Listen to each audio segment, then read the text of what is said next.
halkani waa fagaaraha Funny Football ujeedkeenu waa Kaftan Sports. Messi kadibna Ronaldo maya Ronaldo kadibna Messi saaxiib ila soco waxaan ka sheekeynayaa sidii ay ugu kala horeeyeen Lionel Messi iyo Cristiano Ronaldo kaaritaanka koobka adduunka haye imise saac ayaa u dhaxaysay marka 4 saac iyo 15 daqiiqo ayaa u dhaxaysay Messi iyo Ronaldo kaaritaankooda koobka adduunka Argentina waa dagaalameen oo Faransa ayaa 4 iyo 3 ugu badisay ha ka reebin Portugal maadaama ay gool ka dhaliyeen difaaci adkaay Uruguay waxa ugu yaabka badan ayaa ah in labadii orge ay ka wada hareen koobkii adduunka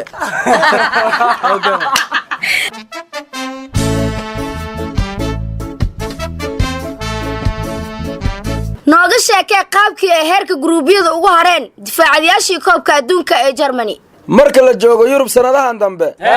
ayb maahan adigoo difaacanaya koobka adduunka inaad ku horto wareega gruubyada ujeedkaagu muxuu yahay dib xasuustaada u celi okay Faransiiska markii ay difaacanayeen koobka adduunka wareega gruubyada ay ku hareen 2002 iyo wad sheekada Talyaaniga sidaas oo kale 2010 halka Spain 2014 ay sidaas oo kale wareega gruubyada ay uga hartay oo marka waxaad ilaadahay jid ay mar waliba Yurub qaadi jireen ay mareen Germany waa sidaas marka awrka dambe awrka hore saaqaadkiisa ay u leeyahay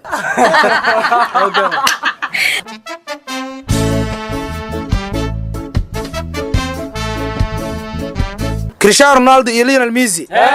labaduba waa ciyaaryahanno kooxeed ma ahan ciyaaryahanno qaran Bello ciyaal Neymar iyo Hazard saaxiibow ragga waa jabeenay jabiimiyaad ka wadaa maya saaxiib Ronaldo iyo Messi midkoodna goolka ma dhalin heerka bugbaxda koobka adduunka macnaha World Cup knockout sidee ku dhacday marka Ronaldo 6 kulan ayuu ciyaaray wareega bugbaxda koobka adduunka una dhiganta 514 daqiiqo wuxuuna gabay 25 darbo isagoo wax gool dhalin hey Messi isna waa la mid 8 kulan ayuu ciyaaray wareega bugbaxda koobka adduunka una dhiganta 756 daqiiqo wuxuuna gabay 23 darbo isagoo wax gool dhalin ambamba abu ka fiican kuwaase war Mbembe dheh ambambe way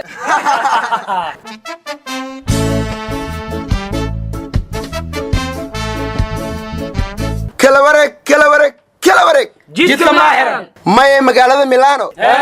kala wareeg dhanka aboodaha ayaa ka dhacay warniyo warkaaga iyo jilci waxaan ula jeedaa AC Milan qarash la'aan darteed ayaa loo xaraashayaa halka Inter Milan ay suuqa si awooda ugu dhex muuqanayso waa xaqiiq aan laga inda daboolan karin Inter Milan isbuucan oo kaliya waxay la soo socotay New England iyo wali Bolitano waaba yaabe yaa laga iibin doona AC Milan Young Hong Lee wuxuu doonayaa inuu kooxda AC Milan ka xaraasho ganacsade Rocco Comiso balse waxa ugu daranayaa ah Milan waxa laga ganaaxay tartanka UEFA Europe League waana laga soo saaray haddana ciyaartoyda muhiimka ah sida Leonardo Bonucci ayaa doonaya inay kooxda ka tagaan kala wareeg